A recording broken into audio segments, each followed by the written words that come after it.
Good morning, everyone. This is Kiefer here. Welcome to another installment of Approachable Music. I have a piano today. I got some voicemails, questions about harmony, and I'm going to play some harmony. But first, I just want to say I am promoting my 15 exercises course. It is on sale right now. I'll put a bunch of links and stuff. If you use a code, you can get 30% off. Really important stuff to me. Really great exercises that have helped me over the years when I was stuck, especially with writing. That's what those exercises are for. Yeah, you need them. Check it out. Go to the link. They're extremely helpful. And it's on sale now until next week, until August 16th. Let's get started. I've got a piano here. Might as well play some chords. So let's check out some voicemails. Here we go. Hey Kiefer, what's up, man? My name's Aaron. I'm calling from Brooklyn. Yeah, Nice. So lately I've been practicing using triads to harmonize modes of the major scale and using triad pairs to systemize harmony within major modes. I recently transcribed your tune, AAAA, and was blown away by how the intro uses triads to harmonize the melody in such a creative way. I would love to hear how you approach upper structure triads and triad pairs, and if there's any exercises that help you. Yeah. Also, if there's any piano players you could share who did this really well, I would love to check them out. Thanks so much, man. Been loving the pod so far. Hell yeah. You got to remind me your name. What's your name again? Hey, Kiefer. What's up, man? My name's Aaron. I'm calling from Brooklyn. Aaron from Brooklyn. Cool. Aaron, thanks so much for the question. Triad pairs. Let's talk about it. Triad pairs are, a pair of triads. And usually they fit into the same scale. So, in the case of playing all the different modes of C major, right? If you're playing a C chord, there's a few different triad pairs I think of off top. This is not going to be all of the possible triad pairs because there's so many different combinations. But just off top, some that I think about are, C and D minor. Right? That's like the Free Willy.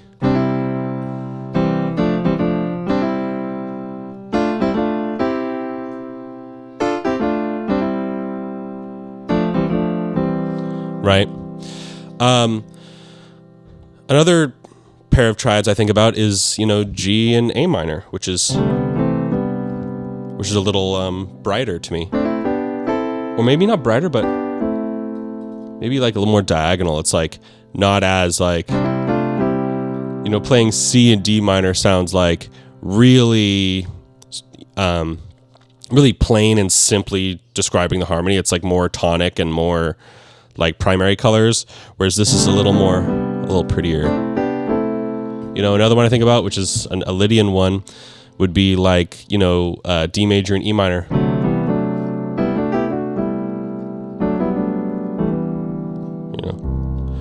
Now, triads are great because they're very stable. So, honestly, when I am making voicings, I usually tend to think about triads, even if I'm just... At this point, I don't even think about it. If I'm playing an A minor, built into that is this triad, D minor, F minor, A flat minor. I just played a G triad on top, a C triad on top for D minor, an E flat triad on top for F minor, and a G flat triad on top for A flat minor. So, how am I getting there? Well, it turns out all of those triads are the same position. And in this case, all of these are like, minor 9s, minor 11s. So this could be either a Dorian mode or an Aeolian mode. That's not as important. The important thing here is that I'm playing the triad based on the 7th scale degree for these minor chords. So for A minor, I'm playing that G major triad. For D minor, I'm playing this C major triad, which again is on its 7. F minor, this triad is based on its 7, and A flat based on its 7. So a good exercise might be, let's play 1 and 3 in the left hand, and let's go in the circle of fifths.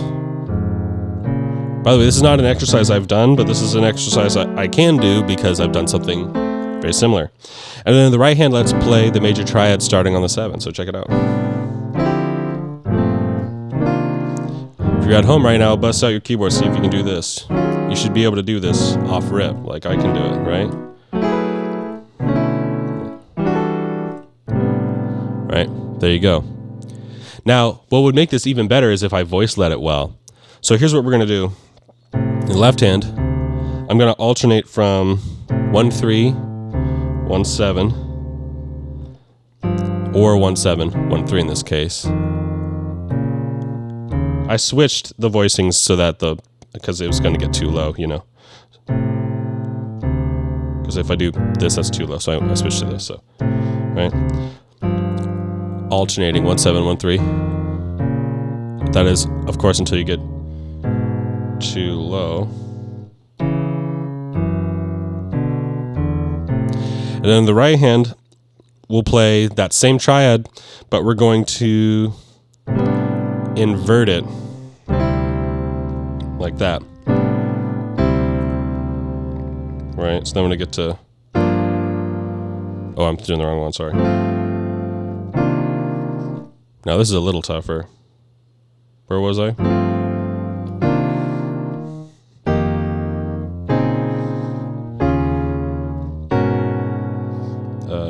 Well, where do I go next?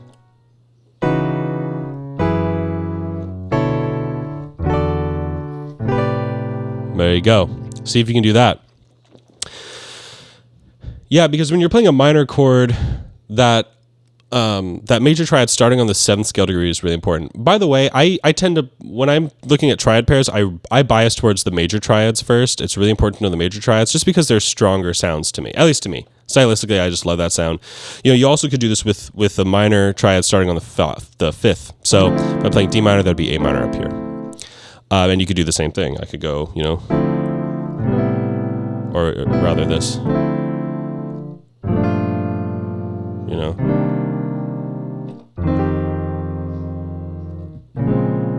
And so on. Or, you know.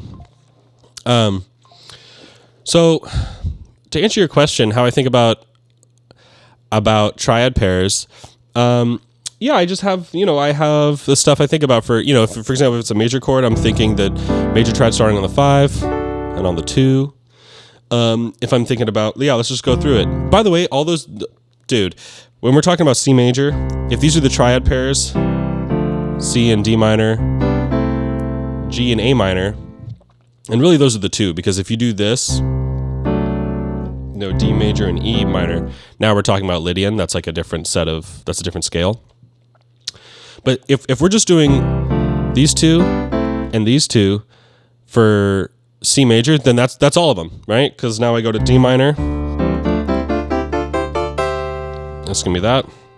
For E, I can go the one starting on the 5 and the 6. For F, I can do either. You know. Then A minor. And then B can be, you know, either, you know.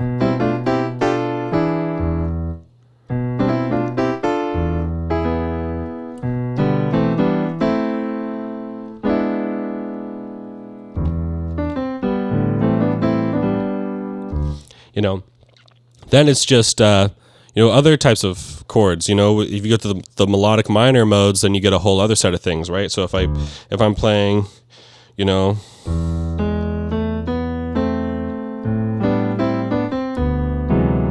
if I play this D7 sharp 11, which is an A melodic minor mode, you know,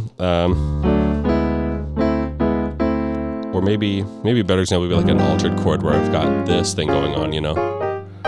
That when you play an altered chord, you've got a major triad on the flat 6 and on the flat 5. So, you know, there's really not a lot that I use, if you think about it. I mean, I just talked about in the major scale, I use like 2 different triad pairs usually. And then when I go to the melodic minor, I'll use like if I play like a C alt, you know, I'll play one starting on the flat 5 and the sharp 5. Not much else. I mean, it's important to know the minor triads as well, though. It's just, you want to know those. I just don't use them as much. Dude, especially when you're in like, when you're in altered chord land and you want to go like, oops.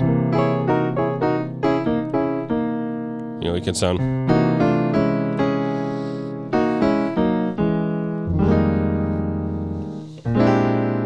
You can get some really pretty colors that way.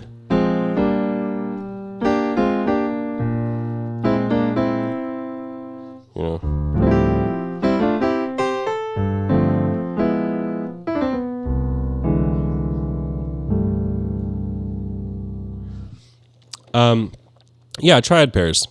I'm trying to think of how my intro goes for that song, the song Awe that you mentioned. It's called Awe, 5 A's. It goes...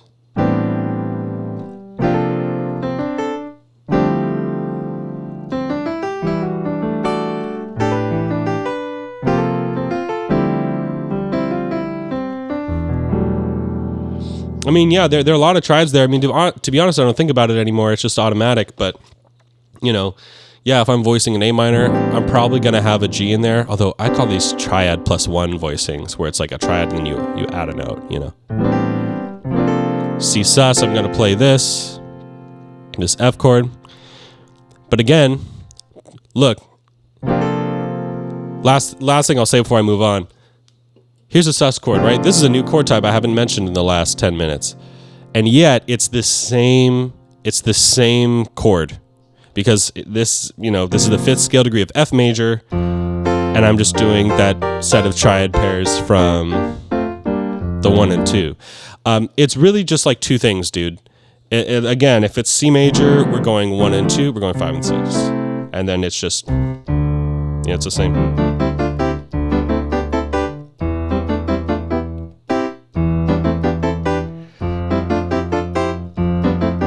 It's the same thing,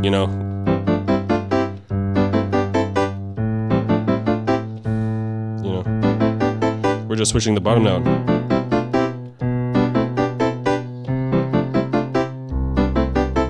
It's no matter what. So then the key is just knowing that in all 12, I can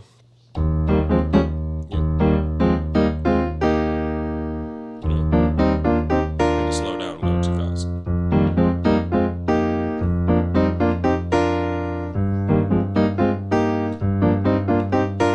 It's the same thing.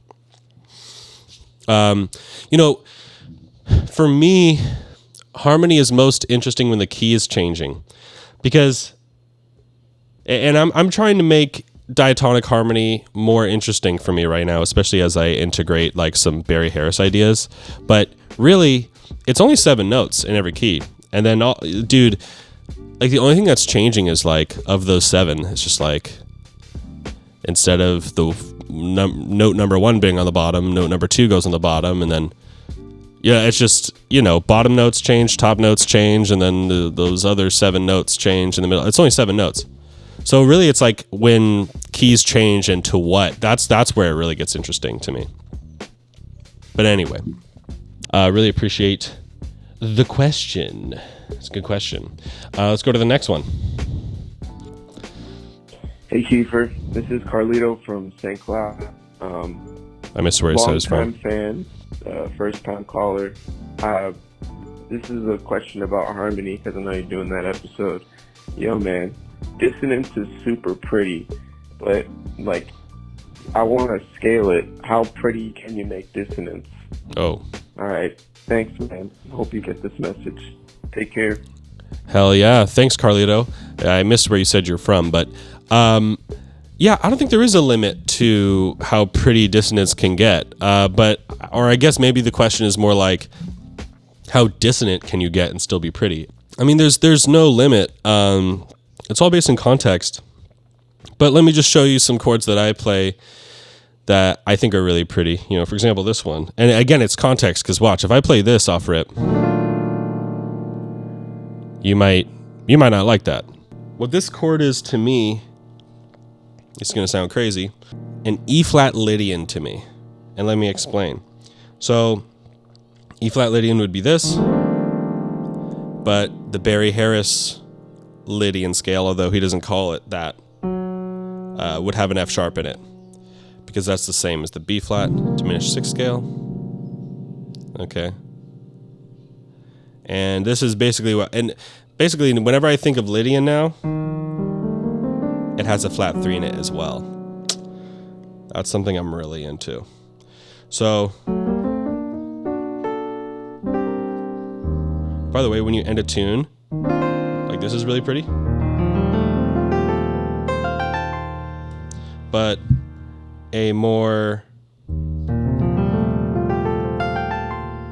but it's not very dissonant. Now, a very dissonant way to play this would be like,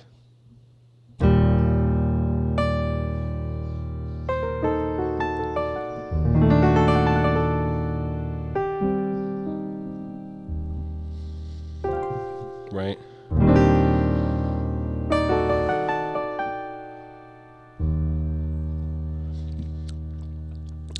Yeah, I've got a natural 9.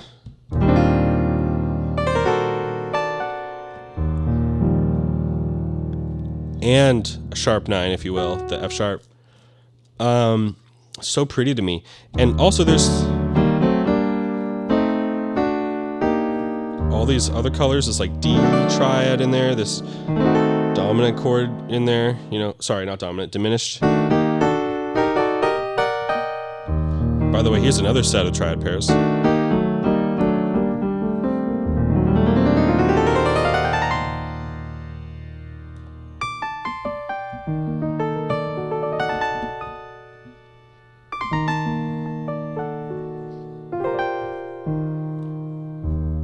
Right. So, yeah, I mean, dissonance can be very pretty. But again, sorry, so then putting the B flat on the bottom,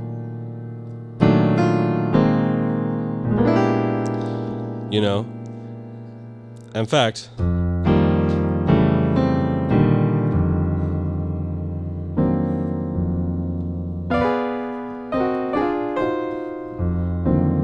I'll play, this is an intro I do a lot, where I'll play a 5 chord. Let's say we're in B flat. I'll play a 5 chord, and I'll play, the right hand I'll play the 1.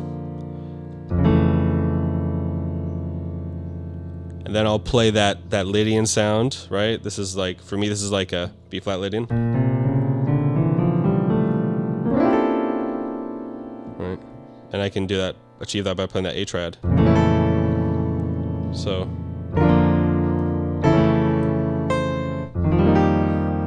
And then I'll play, a sus chord. And then I'll play a F7 sus 4 flat 9. Or maybe I'm seeing on chord, it wants to call it, F7 sus 4 flat 9. But if I put the D in there, it calls it the 13. And by the way, this, for me, there's also a B in that scale if you think the Barry Harris way. I know I'm skipping a lot of details. It's very advanced stuff, but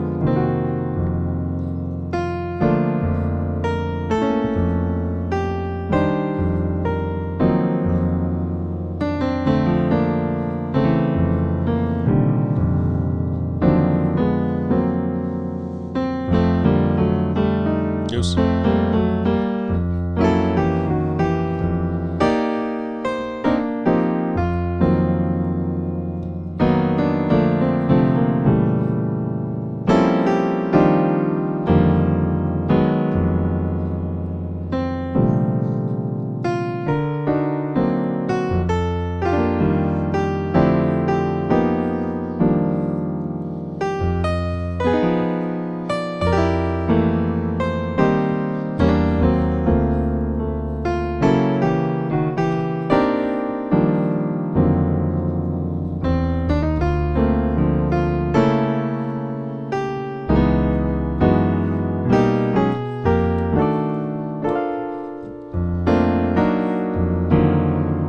That's pretty dissonant. But I haven't actually gotten that dissonant yet.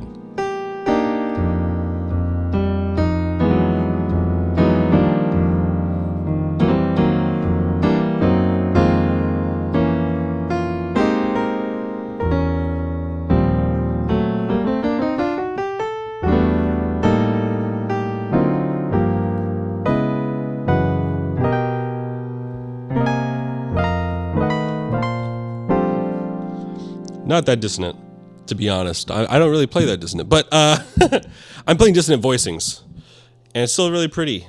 I mean, I'm trying to think of why that is. Why is that pretty? Why is it pretty to play this? I mean, dude, an F7 sus4 flat 9 is always pretty. I mean, dissonance and how dissonant something is and how pretty it is not, those are not correlated. Because it's all based in context, you know? You could have something really dissonant that's not pretty at all, obviously.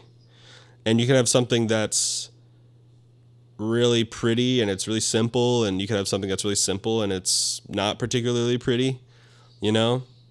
Like see Nirvana, right? Simple music, not pretty. Although sometimes, yeah, dissonant, not pretty. Not dissonant and not pretty. Some Nirvana music is super dissonant and super pretty. Yeah, I don't think those things are correlated, but yeah, I don't know if there's a theory for that. But I thought I might as well just show you some chords I like. These are just kind of cool. Like, I can play pretty stuff that's just really dissonant, but just really melodic, you know. Like if I like play away, I went like, you know.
There's that Lydian thing again with the flat third that I like to play. Yeah, I don't know if I know the answer to your question in words, but maybe my playing can help describe it. Because again, pretty is also subjective, and dissonant is also subjective. Because honestly, I don't play that dissonant that often. Like sometimes I'll play out, you know. Like, you know, I'll be playing a C minor chord, and I'll go, you know,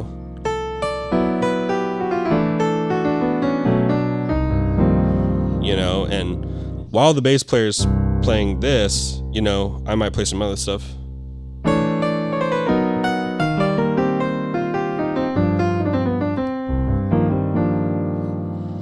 You know.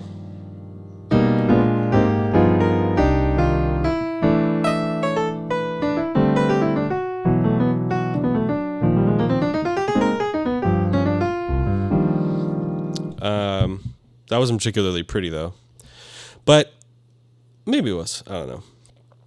Yeah, that's a tough question to answer. But yeah, how pretty can we get while playing dissonant? I don't know. But I will say this: if you wanted to figure that out for yourself, you got to look for pretty sounds and you got to look for dissonant sounds. And also, the key to playing pretty for me is playing really melodically. Maybe that's the answer. If you're playing melodically, dude, you can go as crazy as you want. If it's, you know, phrasing in a pretty way, it's more, but yeah, again, it's more about how you do it. And I think the way you phrase something is the key. That's a really good question, though. Let's go to the next one. Thank you. Was it Carlito? I think that was Carlito. Really appreciate the question. Hello, my name is Emmanuel. Emmanuel. I'm calling from Midland, Texas.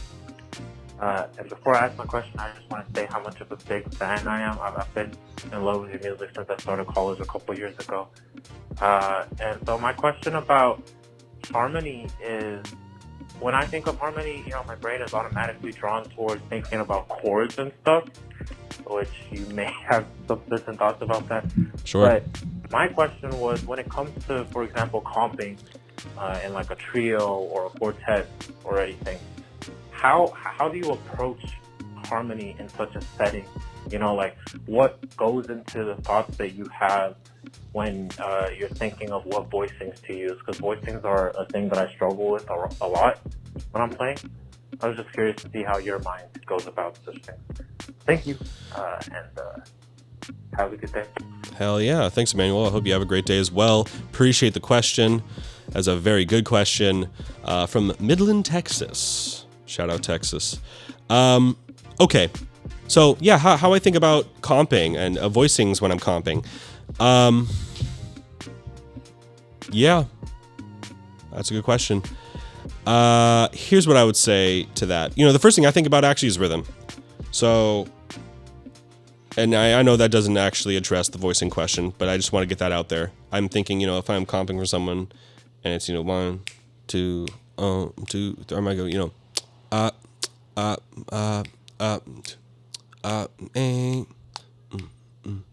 do ba ba do da da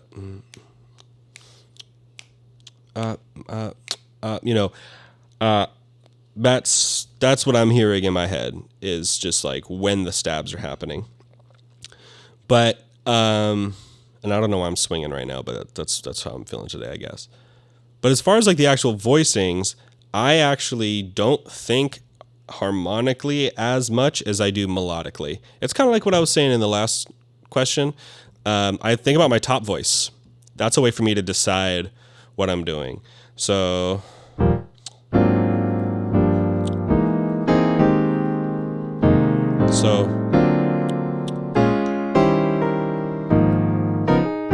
turn off my phone. Sorry, my bad. Okay, so the way I'm making decisions about comping, by the way, I'm just playing the chords for It Could Happen to You. I'm thinking about that top note, so check it out. 1, 2, 2, 3, 4.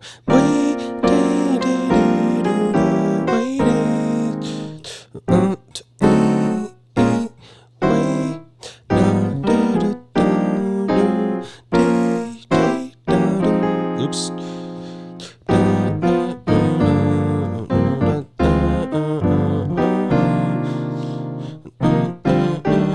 Oops.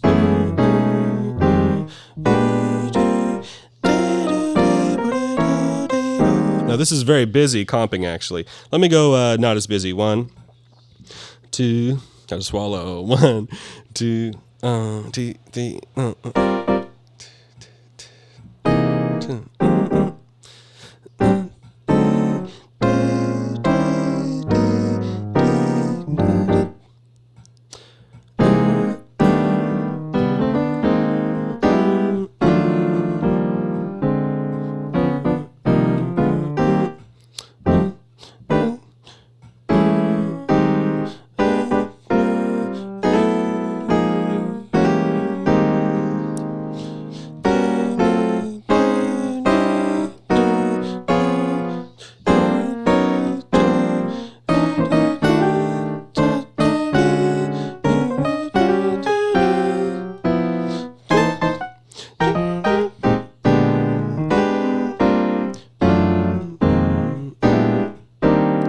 Right?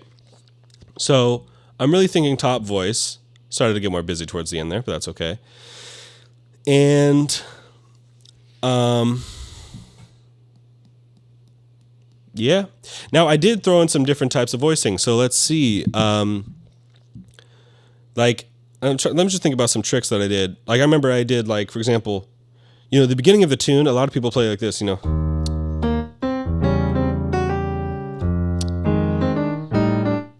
Right? They play 1 and then the flat 2 diminished, or the 6, same thing for me. It's the same but different bass note. Now, whenever, just, hey, little tip. If you have the 1 chord in bar 1 and the 2 chord in bar 2. 2 chord in bar 3. Right? So that's 2 bars between E flat and F minor. You can put a 1, 4, 3, 6 in there where each of those chords are a half note. That's a very common, very, very, very, very, very, very, very common, if not the most common chord change and the most common reharmonization of that. Check it out. Right? I just go. Very important. Check it out. Let's do But Not For Me, right?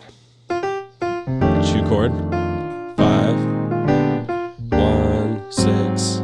Sorry. 1, 4, 3, 6, 2.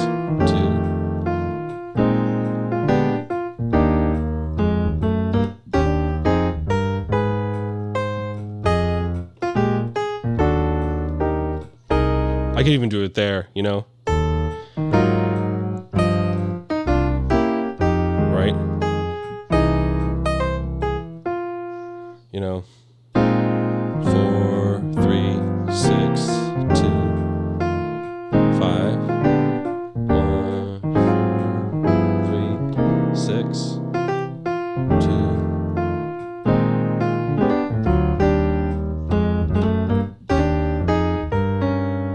Anyway, so, you know, I'll just think about stuff like that, you know, just kind of adding a little more motion to the harmony. And then but that's not a voicing thing, right? That's just like a harmony thing. That's like a chord progression thing. That's not as much a voicing thing. I also did things like this, where this is a reharmonization of the 1, 4, 3, 6. Where the second chord, this is D7 sharp 9, but this is just a tritone sub of A flat. And then a D flat 7 sharp 9, which is a tritone sub of G. And then that's my C7 sharp 9. But I could also play that if I wanted to, you know, keep up with the tritone sub theme. And I could go, you know. Now I didn't do that. I think I did like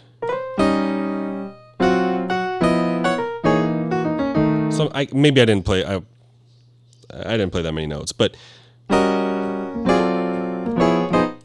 oopsie. What did I do?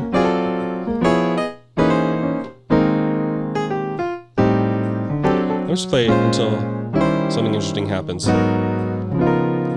You know. You know, check it out. I think that's what I played. I can't remember. Check this out. This is related to a series of movements that I memorized where your 3 chord is, you know, 13. God, these birds are being loud outside. I might have to go out there and tell them to be quiet, dude. I'm doing a pod in here. That kind of worked, actually. Wow. I feel like an asshole for that. Anyway, okay. So G13, D flat 9, which again is just the tritone sub of G as a way to get to C. And then when I get to C, I just play it as a sus chord first. Oh man, there's so many things I want to say here. You know, in the span of 2 chords, you have a G chord and a C chord. Why not play 2 different G chords and 2 different C chords? And maybe the first version of G is this, and the second one is this, you know? But I also could have gone, you know, G minor first. I could have done G sus first before. Woo! Then when I get to C, I could have done C minor first, and then C alt. I can do C sus and then C alt. I could do C sus and then C7 flat 9. I could do C sus and then F sharp, whatever the hell this is. Oh, it's reading the A flat on the bottom. Sorry. My pinky isn't actually hitting that note, really. You know. Yeah, that's just like F7 sharp 11. I don't know what the hell it's saying on Chordy. Chordy sometimes does not recognize very simple things. Anyway, so I By the way, look at all the voice leading in between, you know. And then I love that. Then the left hand, you know.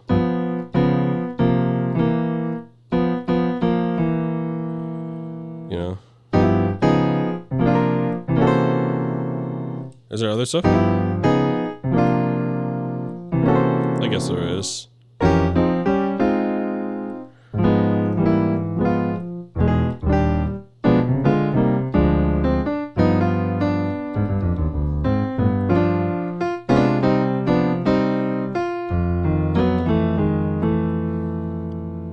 That's just fun. That doesn't even make any sense.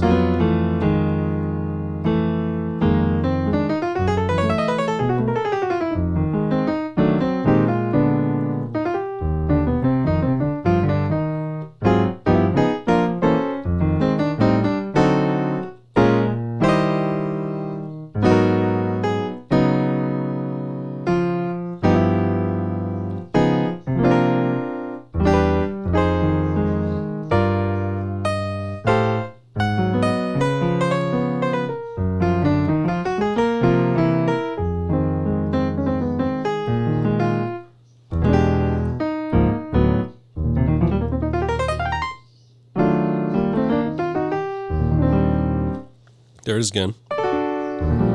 Let's talk Barry Harris, dude. Let's talk Barry Harris, because I just did a bunch of that stuff. So if I'm playing minor chords, like F minor, I'm thinking, in this case, A flat. Dude, these birds have no respect to the fact I'm doing a podcast, dude. It's man versus nature right now. Sorry. They don't understand technology, dude. They don't understand YouTube and social media. Okay, I'll get off it. No, I'm being a jerk. So when I'm thinking F minor, I'm thinking this. I'm thinking this. C Barry Harris for all this. And that means if every other chord is either an F minor 7 and a G diminished, and for every other note in the scale, that means I can go in all opposite directions. And it helps me to improvise voice leading, especially counterpoint, because a lot of people will be doing these block chord things, but they don't be doing counterpoint. For it to be counterpoint, the melodies need to counter each other. In other words, they need to go in opposite directions.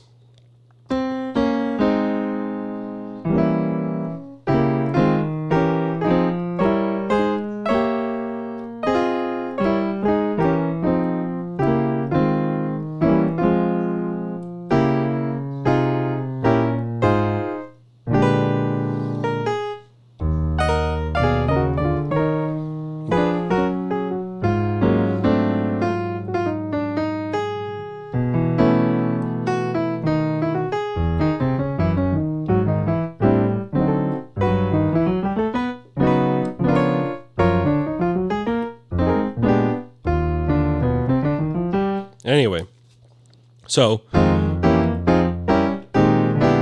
and that's a way for me to just color an F minor. If I'm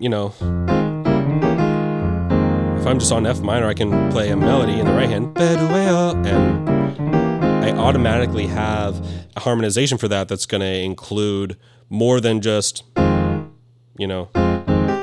just F minor. I can have movement within itself. So when I'm playing this tune,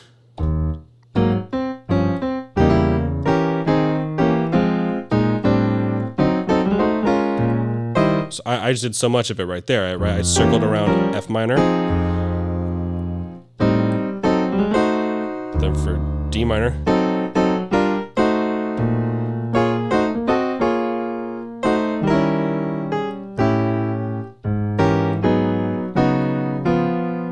Anyway, circling around B flat minor, circling around A flat minor.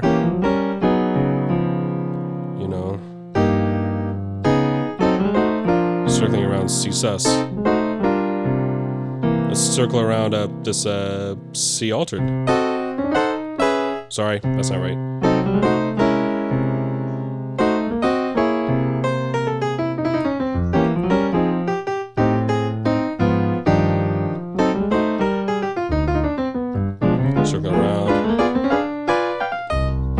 C minor.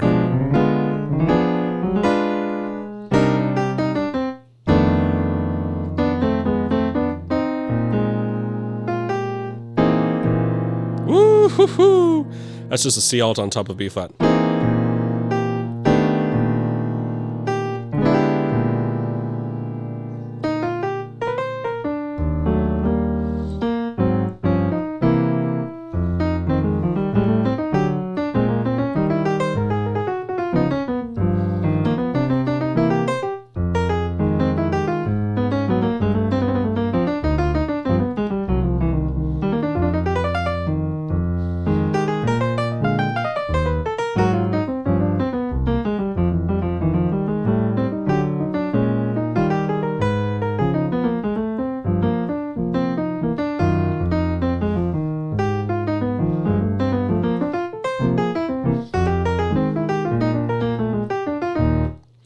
There you go. Nice. Yeah. Oh yeah. How long have I been doing this for? I've been doing this for about 45 minutes. That's kind of nice. Before I dip out, let's just talk. You guys, I've been so happy with how this podcast has been received. I'm really, really thankful for everyone checking it out. All I need is for you to show your friends. That's it. Because again,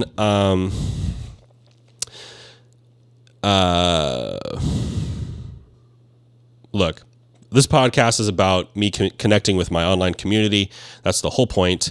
If you guys aren't with it, then I'll just be playing piano at home anyways, which is what I love to do. And, I can continue to do that. But the reason why I turn on the camera is that I can connect with you guys, and you guys are making this worthwhile. And I just really appreciate all of these voicemails I've been getting. Even if I don't respond to them on the show, I do hear all of them. I just can only really realistically do like 3 or 4 if I want to give really good in-depth answers, which I like to do. I also like all of your comments. I've been reading every single one that comes in, and it just means a lot to me. If I can be transparent, I was on tour for the last 8 months, and it was really difficult, and it was fun. I'm certainly not complaining, but it's really challenging. And I also got a little bit in my feelings about just, I miss talking about music. I love making music, but there's a part of me that, almost a compulsive thing to talk about it, share it, and to live vicariously through people's learning of it, because learning about music is the happiest. It makes me the happiest, and I remember the happiest time in my entire life was learning a lot of the most fundamental aspects of harmony for the first time when I was 15, 16. In fact, let me tell a story. I remember when I was 15 or 16, my younger brother was, I say was, like he's no longer with us. He's very much alive. But he was a very talented soccer player, and his team was in a travel tournament. They were playing a Dallas Cup. And so we were in Dallas. The whole family, dude. The whole family flew out. And I remember my piano teacher, Bob Holtz, rest in peace, Bob Holtz, had given me his personal book of harmony, this yellow spiral-bound book, which I lent to somebody and never got back. Man, that bothers me. I lent it to a student and he never gave it back. That hurts, man. Anyway, I'm not going to get into it, but I remember I read it one day, and when he explained there was one page where he explains why a 2-5-1 is the way that it is, and how we have a 2 chord, and that's a Dorian scale, and we've got the 5 chord, and that's a Mixolydian scale, and then we've got the 1 chord, and that's an Ionian scale. And then when it finally popped in my head that all 3 of those are the same scale, the back of my head blew off. And I remember where I was just in the car, and my parents were driving Dylan to one of his games, and I was so blown away by it. I was just by myself. I was just like, whoa, what the fuck? Like, I get this now. It was just like I understood like what I needed to do immediately. I was like, I'm gonna learn all of my, Dorian, Mixolydian, and major scales. I'm gonna learn these all immediately. Like I already knew my major scales, but I was like, ooh, I'm going way further into this. And I just remember I had this quiet moment to myself while everyone else was talking about, I don't know what they were talking about. Probably about soccer or whatever. Also, I remember our hotel was next to a guitar center, and I remember every day getting back to the hotel and just being like, I'm going straight to the guitar center to practice. I would just go in there and just practice the week we were there. That's the happiest I've ever been in my entire life.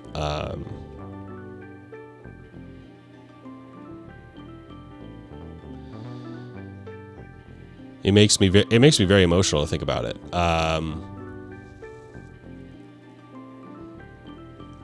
Yeah, learning this stuff for the first time and hearing it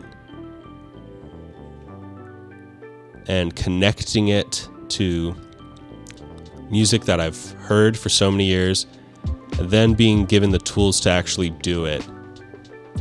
And now I can make sound on an instrument by myself or with friends.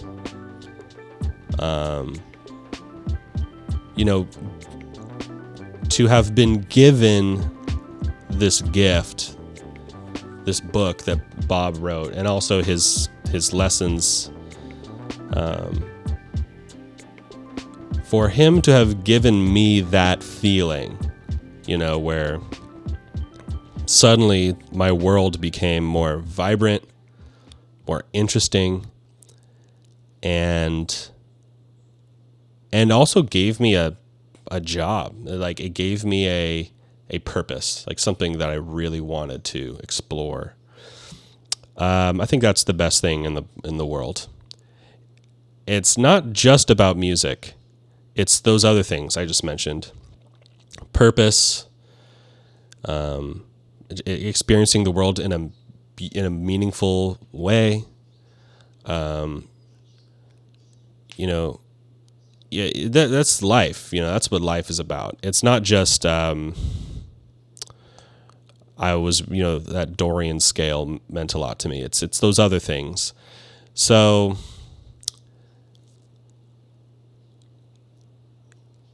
again, it's not even a music thing.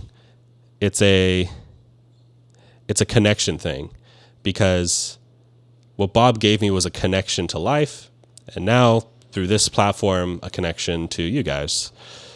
And I've been doing this for a while now. Not a long time, but about 9 years. Excuse me. I'm just getting started. When it's all said and done, I'll probably have a 50-year career of talking about music on the internet or whatever platform comes post-internet. Who knows? Who knows where we're going? Excuse me. But wherever we go, I hope to be here with you guys, talking about music, celebrating this thing that I love so much, and it's a great life. I'm so thankful. I'm really feeling it today. So please come back. Tell your friends. If you're an aspiring musician, I know you got a lot of friends that are also aspiring musicians as well. Please let them know. Let them know what we're doing here, because I think it's important, and I think it's useful, and I'm here to help. And we're gonna have some incredible guests coming up very soon.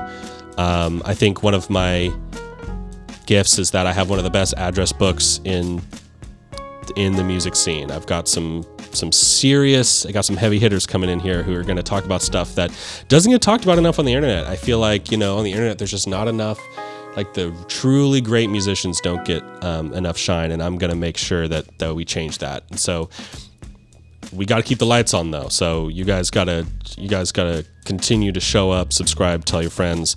And if you do that, we can make the best music platform on YouTube. I really think we can do that. We're going to bring in some truly, truly important to musicians, who are changing the way we do things. And if we do that, then we can inspire the next generation of the best musicians coming up, and we can hit this positive feedback loop of music and joy and connection, and just create a really vibrant, awesome experience for all of us. Thank you so much for tuning in, everyone. My name is Kiefer. It is an honor to be here in my living room talking about music. This is the best job in the damn world, in the whole damn world. So thank you so much. I appreciate it. Be encouraged, and we'll talk soon. Peace.